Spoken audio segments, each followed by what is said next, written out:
Okay, so can we talk about how our relationship with our fathers are as adults? I feel like it got better with age because I didn't live with him anymore.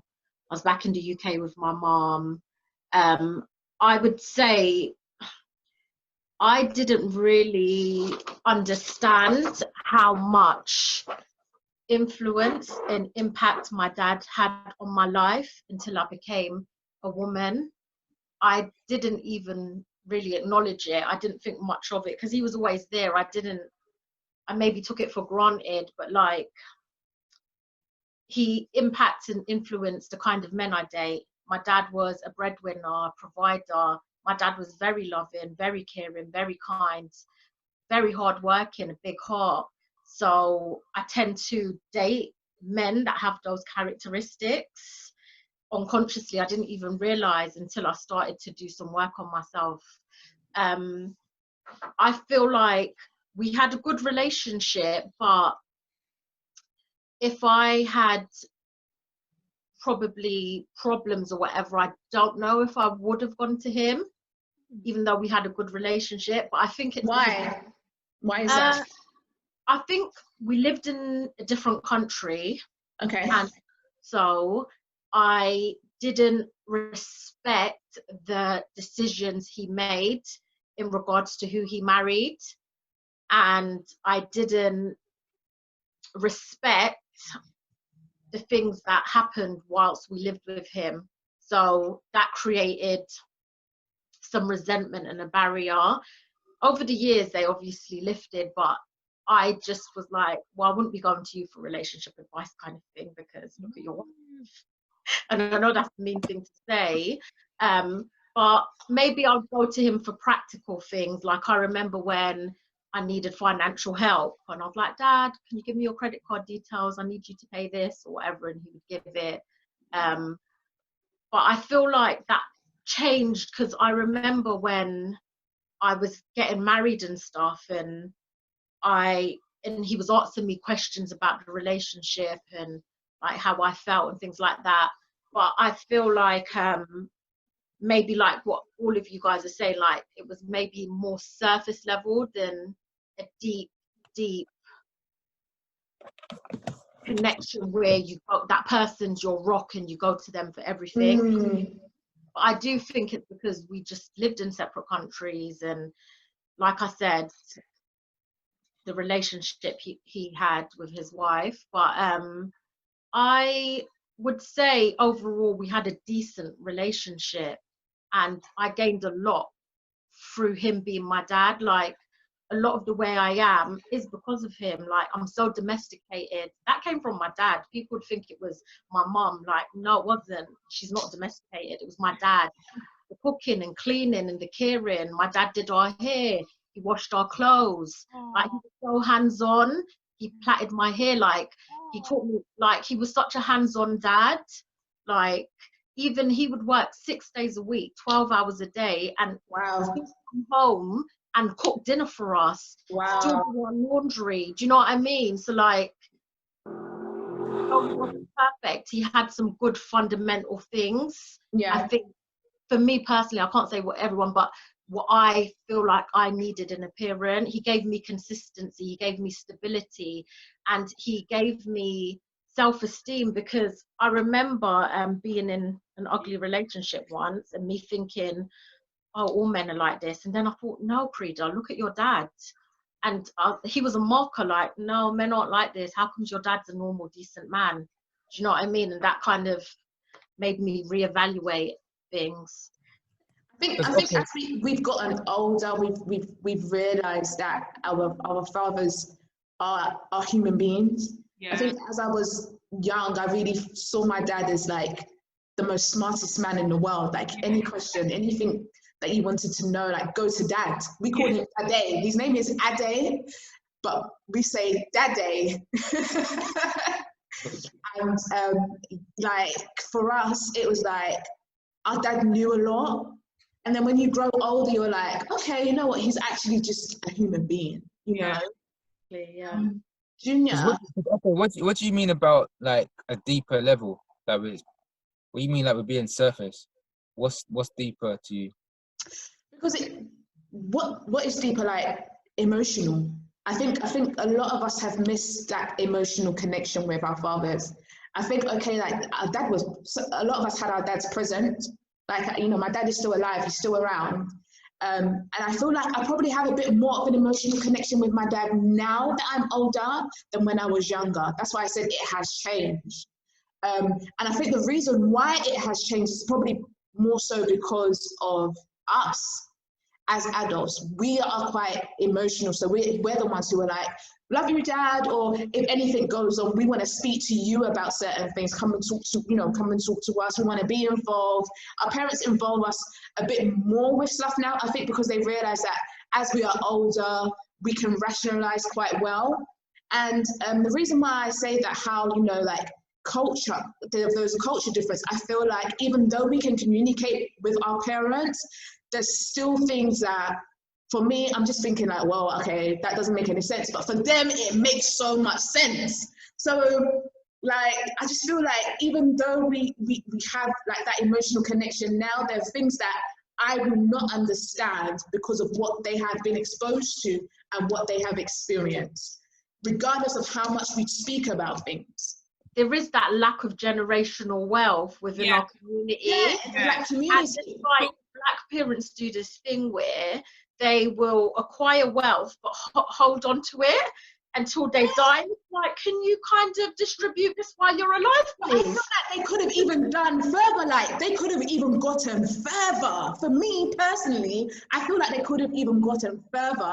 And on top of that, like, you know, like stuff like saying that, you know, they provided education for us and we're good. Like, no, dude, education is not the only thing that we need. Like, we also need to give us something that we can build upon. You know what I mean?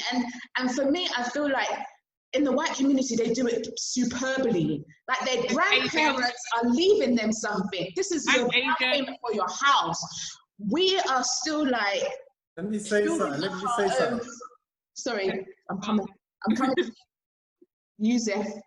Go ahead. Okay, because I've got to tell this story now. You kind of just reminded me of something. So I was about 20 years old, and at the time I made quite a bit of money. I probably had about 30,000 in my bank account, and I had a baby on the way. Now, I went to my dad and I said to my dad, look, listen, I want to get a house. However, you don't got to put no money in. I'll pay the deposit and everything. I just need you on the actual mortgage because I can't get it without you. He said, yeah, no problem.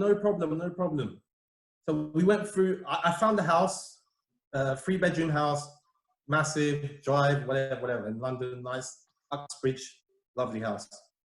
I sorted out the whole mortgage process. Didn't have to do a thing. All you had to do was sign some papers.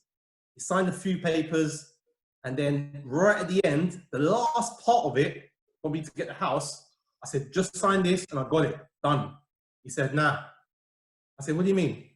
He said, listen, I was just seeing if you could actually get the mortgage. You could get the mortgage, I want to get my own house. He goes, yeah, I want to get my own one now. I want to get my own one. I said, yeah, but I just told you, I'm getting this house for my family, for my kid, my missus, you know, it's going to be our family home. He said, nah. You could get that another time. Don't worry. You get that. You're young. You're a young boy. And then never happened. So, I mean, things like you lot say sometimes, I've heard it said before, and this is, yeah, they just don't know how to do certain things, or they don't understand certain things. I think, like I said about the levels, your dad needs to care that certain amount to do certain things, give you that opportunity. Like a level of selflessness. Yes, 100%. I'm going to be selfless for my 100%. child. Yeah. And he even just recently, I saw him maybe recently, but I mean maybe about a year ago. I was around his house, and we were all chilling there, me and his missus, whatever. And he said, like, we were talking about something, and he said, no one's getting my money. All my money, no one's getting a penny of my money. I'm gonna probably give it to charity or something. No one's getting nothing. I said, what? I said, I never asked you for no money. What are you talking about? And it was like, why are you doing that for? And he said, yeah, look, because I don't care about no one. I don't care about nothing. All my money that I've made is not going to no one. And I thought to myself, what an idiot. But, you know, I never really said that. I just thought to myself, idiot. And I said to him, look, I didn't ask for your money. But, you know, whatever you want to do with your money is up to you. However, you know, I do feel that he's an idiot for not wanting to give us, his kids, the money and help us out in certain ways. But again, that's my point about the levels of a dad and what they feel they should do. He thinks his money is his money. And he thinks I should give him money probably to do what he wants. But anyway. Okay. I think that also comes down to the characteristic of the person who is the father. I think Sorry, say that again? I think that comes down to that also comes down to the characteristics of the person who is a father. Do you know what I mean? Like, not all fathers are like the same, right? So it's like anyone can be a father. They say not everyone can be a dad, or whatever that saying is. Do you know what I mean? Like, yeah, anyone can, you know, reproduce and make a child, but it's like, how many men actually like evolve into dads? Do you know what I mean? Like, how many actually evolve? And yeah, it's sad, Zeph, man. I'm sorry, man. I just feel like, like, it doesn't sound like he's a selfless person. That's what it doesn't. No, he's very selfish. And you know what else, Tori? Well, I'll add to that and what Zeph was saying.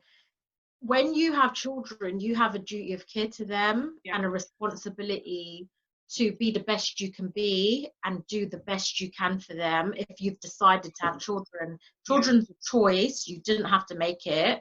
So if you choose that path, I feel like you should have accountability. You have a duty of care. But I feel like parents are just people. So let's say, for example, if a person's an asshole and they have a child, they're not going to suddenly become a nice, wonderful person. You are who you are a little bit. So like, naturally you would think if you're selfish, you become selfless as soon as you have this child. Not necessarily. Like, I know so many people that are ugly people, but their parents, like, sometimes, unfortunately, that's just who your parent is. They're just not good people, not nice people, and then that will translate into how they parent you and what they do for you as a result. Do you get what I mean? Yeah, that's really sad though. Yeah, because I feel like a baseline is my dad was naturally a good person with a good heart. He made mistakes, but his core was actually good. So it was easy for me to overlook certain things because he didn't have innate horrible core things about himself. He was just made mistakes, not very naive, too giving, too soft, but he had life insurance. He wanted to provide for his children. You know what I mean? So I think that's also another factor in parents or dads. But bear in mind, there's no like manual of how to be a parent. There's no qualification. And not everyone actually deserves to be a parent. Not just because you can produce kids means you should be a parent. True. I think people just know, like, nowadays we have more information and we have more access to information, so we can learn these things and learn how to do it properly. So I think our parents, like back in those days, most of them don't know what they're doing. So you can't really blame them for anything. But I think what Kay's saying is also just being being genuinely a nice person. Like, do you know what I mean? Like, genuinely just being a nice person. Yeah. Being a caring person in general. That's not easy though. Like, for certain people's upbringing, you can't. It's not default that you know how to be nice. You realize when you get into the world and you start meeting people, not everyone know, like simple things you'd think people just know, but they don't. Most people don't know that. So it takes you need to learn. You need to be educated in just life. Do you think, Richie, because I feel like your heart's your heart, and that's something that you have from day one, and there's a fundamental core of who you are, and no matter your life experience, that is your core. Like, for example, my mom, again, very big heart, but didn't have necessarily the best upbringing, but her core is pure and good, despite the adversity she was born into, because her core is just good.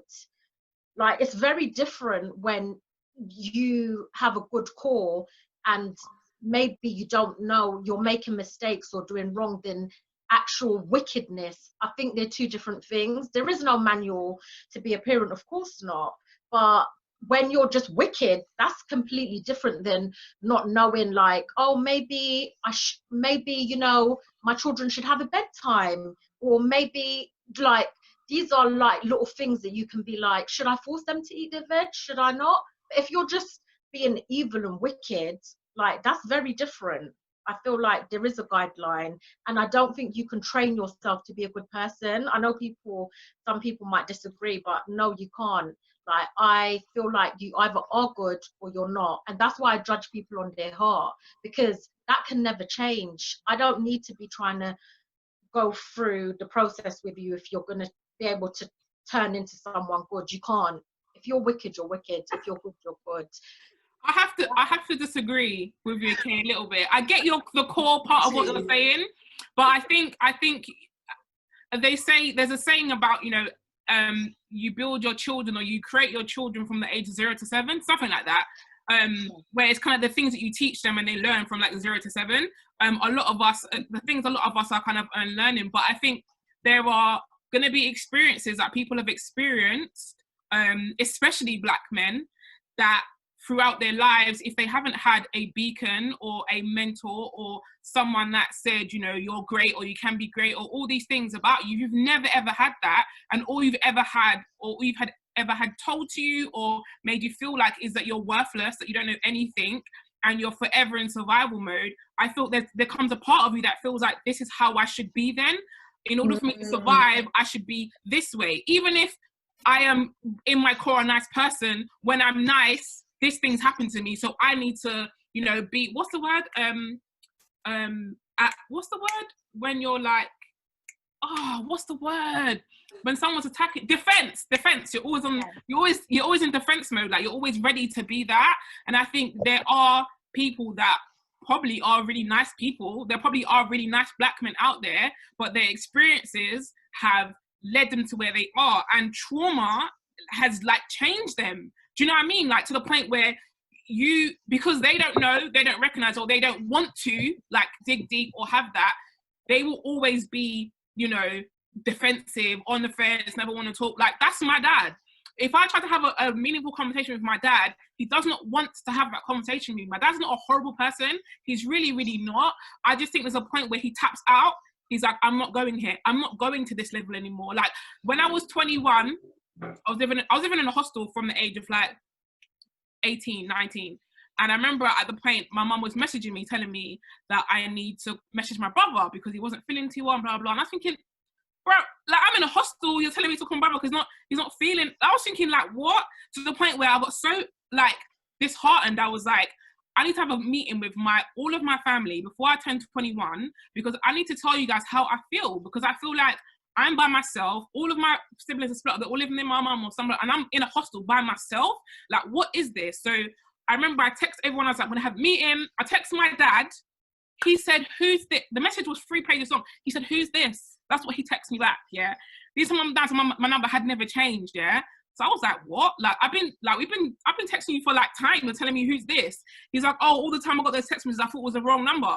So what, bro? You didn't send my number? Like, what? Anyway, there's that, yeah? We have the meeting now. I'm like pouring out my heart, saying all these things, all the things my dad, you know, my dad was like, I don't want to do this anymore because I'm going to cry. That's that toxic masculinity thing. I'm like, you need to cry. You need to be emotional. Do you know what I mean? Like, he cried, my mum cried. Like, we had a whole thing, yeah? I was like, oh, yes, breakthrough. Like, I'm not expecting to change overnight. Nothing changed. We had that thing. Nothing changed. Like, I don't think my dad, I don't know if there's anything I can do as a child, you know what I mean? Maybe because I'm his child, he doesn't seem like that. I don't think there's anything I can do that can make my dad see that he has the potential to be different. I see sparks of like niceness and like things in my dad, but they're like blinks, like little like, you know, like moments when I'm like, oh, it's there, but he doesn't want to face that. For whatever he's gone through whatever, he doesn't want to. And there's only so much you can do. You can't, like, even if someone else has a good heart and they feel like they've been hard done by or whatever, for whatever reasons, whether it's real or not real, there's only so much you can do before you're kind of like out of it. Like, there's nothing more I can do now. Like, I feel like my dad's gonna be the way he is now. I'm afraid when I have children, what's my dad gonna be like as a granddad? Like, legit, I'm like, I don't know here, like, what's gonna happen here? Do you know what I mean? So I feel like people can change, and I feel like experiences make you, you know what I mean? You have to decide within yourself, like, am I gonna be better? Am I gonna be, you know what I mean? And no one else can do that for you. I feel like sometimes having a child can make that happen, but sometimes not. Yeah, no, I think people can change, but I feel like I can't decide whether or not someone's parents is wicked. That's not for me to say. But I think evilness and wickedness is different from people being stuck in their ways or not knowing better or going through trauma and being traumatized. Listen, I feel traumatized in so many areas of my life, but it's for me to take accountability and then work on that trauma. But while I'm developing and growing, there's certain fundamentals of who I am and who I've always been that is not going to change. Like, I've always had this heart and I must get it from my parents. But it's like that saying, what they say, nature versus nurture. Like, also we look at genetics. Like, you can be genetically like someone that never raised you. Like, say your dad never raised you, but you will have things that are like that. Like, growing up, my mum would constantly say to me and my sisters, oh, you're just like your dad. You're just like your dad. You lot think just... And we would always be kids thinking, what's she talking about? We're not like dad. But as I grew into a woman, I'm like, oh my God, I'm so like that man. I'm really like my dad. So like my dad.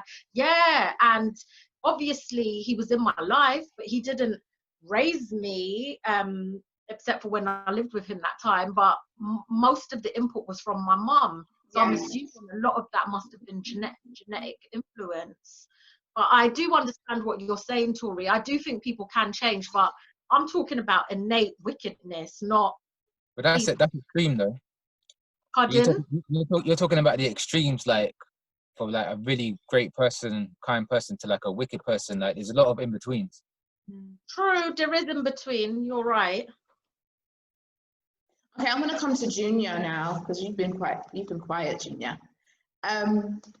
So can we speak about how your relationship is with your father as an adult in your adulthood? My relationship with my dad's always been good.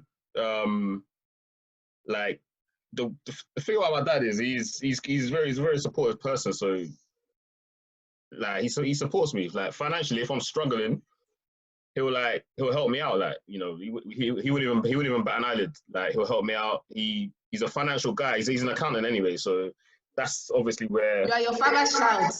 Exactly. That's obviously where, when I was young, he was that's all he knew. All he knew was finance. So obviously that's what he's going to teach me.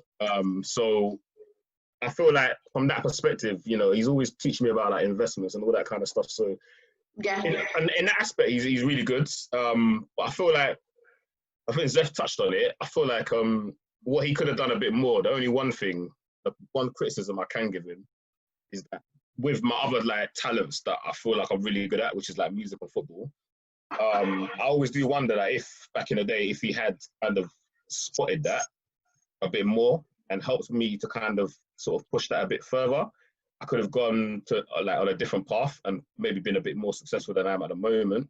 But I feel like as a Nigerian dad, I feel like he was really stuck in his traditional ways. The thing with my dad is really strange because it's like he's very, very soft. He's very chilled. He's very calm. Like, he doesn't get emotional. Like someone else touched on it. He's not the kind of person to say like, I love you or anything. Like, I'd feel really weird if my dad never said that to me. But I'm not looking for love. I'm not looking for love. I'm not an emotional person anyway. I'm not looking for my dad to tell me I love you every time. So, but he's very chill. He's not that kind of person. But on the flip side, he is very like career driven. He's all about, you need to have a goal and you need to have ambition. You need to have something that you're trying to work towards. And then he's very all about investments and financials, being financially secure, not having bad credit, all these kind of things. Like, he's always got at me from day to be mindful of that kind of thing. But I'll give you an example of why like he's a very strict guy, but at the same time very chill. My dad is actually a Tottenham supporter, and as you know, Arsenal are like their biggest rivals, and obviously I'm an Arsenal fan. And the one thing I rate about my dad is when I was young, like from get-go, I told him, look, I'm an Arsenal fan, and he never tried to force me to go the Tottenham route. As much as it pained him, he never, you know what I'm saying? He never tried to force me to go the Tottenham route. He was like, cool. He didn't even bat an eyelid. He was like, you do you. You're going to be an Arsenal fan, be an Arsenal fan. I'm not going to disown you. So I rate him for that. But yeah, basically with my dad, it's just, yeah, literally, like, it's so strange because he's the softest person, but he's respected by everyone in the family. Like, literally everyone's scared of my dad, and I don't get it because it's not like he's abusive. It's not like he's like one of those big, strong, muscular men that's like intimidating. My dad's like the most unintimidating person ever. Like, he's just a very soft guy, but everybody fears him, and I don't get it. I don't understand what it is, but I think you think it's respect. Fear. That's what it is. Yeah. I'm a very respectful person in the family. No one, if anyone says anything bad about my dad in the family, then it's trouble for them. Like, and yeah, I don't know how he does it, but he uses respect basically as power. But he's not like a macho man. It's really weird. I can't put my finger on it. But yeah, like, yeah, that's my relationship with my dad is cool. It's blessed. Like I say, he's chilled. I'm talking about anything, you know, finances, girls, whatever. He's cool. Like, he's chill. My dad wasn't really around in my adulthood. He was from my active years, about 23. He got quite sick, like really sick. So he was in and out of hospital, had organs removed. So from like 23 to 29, when he died, he wasn't really active in my life. So I had to kind of figure stuff out myself. And that's why, like, I always say now, like, YouTube is like a godsend for me, because like there's a lot of guys on there like just talking about life stuff. If I didn't have that, I wouldn't know anything now, really. So I think like mentorship, someone to look at and be like, I can, or just an example of like what I could do with my life. I'm not sure about, like, because they're talking about your dad being active and showing you like forcing you to do stuff. And a lot of these people have certain emotional issues now because they're great people now. They've like been success, but they've got a lot of emotional issues as a result of that. So I'm not sure if I would consider that a good thing. Yeah. But yeah, I think just basically someone to look at and be like, yeah, I want to be like that, or that's like my hero, or someone I can take example from. Okay, so if you don't agree with what Zeph said about a father pushing you to reach your full potential, what would you say is the highest level of being a father? I think inspiring you to be that great by his own actions. Like, I don't think he has to force, like, make you do something to that level. Like, I think if your father himself is a great person and is doing great things, it will inspire you anyway, because it's like, because as a child or as a person, you learn from what you see, not from what you're told. But I mean, if you're told something and you're shown and you're like say with the Serenas, like you talk, like Serena Williams and the Williams sisters, we're talking about. Yeah, if you're kind of made to play tennis and do all this stuff, you will be that. But if your dad is already that person, you're gonna learn by example.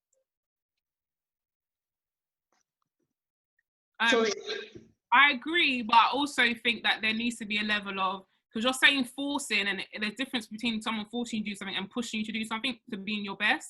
I think a lot of us, humans in general, you need discipline and you need that.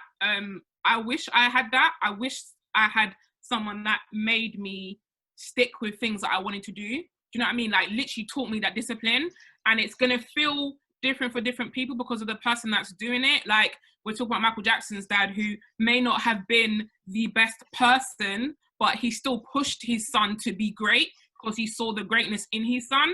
And I think you can kind of get it mixed up if your dad isn't necessarily a nice person, but is pushing you. The things kind of get interlinked. You kind of feel like, oh, it was kind of like this, where you have people like, you know, Beyonce's dad, or like the Williams' dad, who was probably a nice guy and was pushing them to do things. I think it's different when you're saying someone's forcing you to do something you don't want to do. But I think in most cases, as far as we know, these people that are greats now wanted to do these things, whether they know it or not, they wanted to. And it was their dad that gave them that discipline, because discipline's not easy. Like, it's not something easy you can pick up and learn. and just because your dad's disciplined, you're going to be disciplined. There's going to be things that you need your father to actually, you know, stand over you and be like, you're going to do this. You're going to go again and again and again and again and again. Do you know what I mean? Like, you need that. You have that from, you know, gymnastics coaches, from boxing coaches, all these coaches that do that. And that is basically what I think Zeph is talking about, and he's talking about pushing your children to be great. It's the discipline rather than forcing you to do something they don't want to do. But it's like, I'm gonna pull this greatness out of you. Like, do you know what I mean? Like, if it's the last thing I do. And I think it just goes to the personality of the person that's doing that as well, because that comes in it as well. So I think both. Okay, so we're just going to round up, and we're just going to go around and talk about what closeness looks like to us. And also, can you say what you wish your father had taught you whilst you were growing up, or that you really felt like you needed in your adulthood? Can we start with you, Richie? So I think I mentioned before the closest thing of like just having someone that's like an example, someone you can look up to. I think that to me that's closeness, because then I would be more. Yeah, I think I'd just be more closer to my dad if he was like more of like someone that I could look up to. So what was the second part of the question? What do you wish your father had taught you? I think more about his personal experience, because I think my dad went through a lot of stuff in life, but I think he might have been more traumatized and didn't know how to break down what had happened, so he couldn't share it with me. Because I'm a lot like my dad, and like hearing stories from like some of my other family of like what my dad went through, it's similar stuff to what I'm going through, and I probably would have been able to avoid it or handle it differently if he was able to break it down and teach me what he went through, or just be more open with what kind of life he lived. For me, I would say I am in line with what Richie actually said in terms of, being that role model, not just talking it, but walking what you're preaching. To me, I can only speak for myself, support, unconditional love, kindness, those are things that I had and I would want to give my children if I was a parent. In terms of what I think my dad could have taught me, probably finances, because I made a lot of bad financial decisions and I've learned now, but I had to learn the hard way, and it was really stressful and difficult. So that's something I would have loved to have avoided, and I wouldn't have had to take the long way round. I could have just had more by this age if I didn't have to go through all those financial mistakes and losses. So finances. So for me, I think closeness is, like I said, I'm not an emotions person. I don't need anyone to tell me that I love you. I don't need my dad to be telling me I love you or never really. He just needs to not say it. But for me, closeness is just basically being able to pick up the phone and knowing that you can call your dad and he's readily available to have a conversation about what you're going through. I think that's important. I kind of take it on the model that I kind of run under, that my phone line is always available for anyone if they've got any issues and they want to have a discussion or they want to have some advice. My phone line is always available. I'm always open for a chat. So I would kind of want the same method with my dad, that if I'm going through something, I can just pick up my phone and ring him and know that he's always going to be there for me. To be fair, he is. He's always told me that no matter what the situation is, if you need my help, no matter what it is, no matter how bad it's got, just give me a call. And I appreciate that. So I think that for me is closeness, just knowing that you can pick up that phone and that person is going to be there for you. I think the other bit, which was what's the other part? What do you wish he taught you? What I wish my dad could have taught me. I still don't understand how he does it, man. Like, my dad could walk in a room and the room just goes silent. That's the amount of respect he has. I wish he could just teach me how to be respected to that kind of scale. Like, I don't know. I honestly don't know how he does it, man. Like, because for me, like, I find, like, obviously in like my walk of life, in even at work, like I'm just everything I do, I'm like the nice guy, and I do a lot of nice things, but that could be a weakness because people take advantage of that. Yeah. So I really feel that. Do you see what I'm trying to say? So I really feel that if I could have learned that aspect from my dad and taken it into the workplace, I feel like I might have in past situations that I've had with, like, let's say toxic managers or whatever, I feel like I would have been able to deal with those situations a bit better because I would have had that that teaching from my dad on how to kind of hold your own and like be respected. But I feel like I kind of took the niceness from my dad, but I didn't take the respect side from my dad. So I feel like that's missing. So I wish that he would have maybe focused a bit more on that, grounding me as a man rather than sort of teaching me about all the moral things about you know, like humbleness and what's right and what's wrong. I wish he would have just shown me how to kind of walk in the room and then everyone just shut down. But that's just how he does it. So yeah, that's the one thing I wish I could have learned from my dad. I wish my dad had been present. I wish he could have cared more. I feel like my dad had this sense of, do not cry, Tori. This sense of, we didn't matter kind of thing. My dad had 3 kids with my mum and then 3 kids with my stepmom, like two girls and a boy, 2 girls and a boy. It kind of felt like for the longest time that we were replaceable as children. And I think, I just wish my dad had cared more or showed that he cared more. I've had a lot of, I think of my whole family, I'm the closest to my dad. I think anyway, like I think I talk to him the most, and I think it just hurts the most that he shows he doesn't care. And I feel like what's also sad is that when I hear people like Richie and Kay, whose dads are not around, I just feel like my dad's still here and you still have the opportunity to have a relationship. It's not like none of us are talking to you, I'm not talking to you. You still have the opportunity to do that. And that just makes me feel sad. Because I just feel like most people, everyone's someone's child, right? Yeah, you have a parent and you have that longing to want to be close to your parent. I don't know, but I feel like most people do.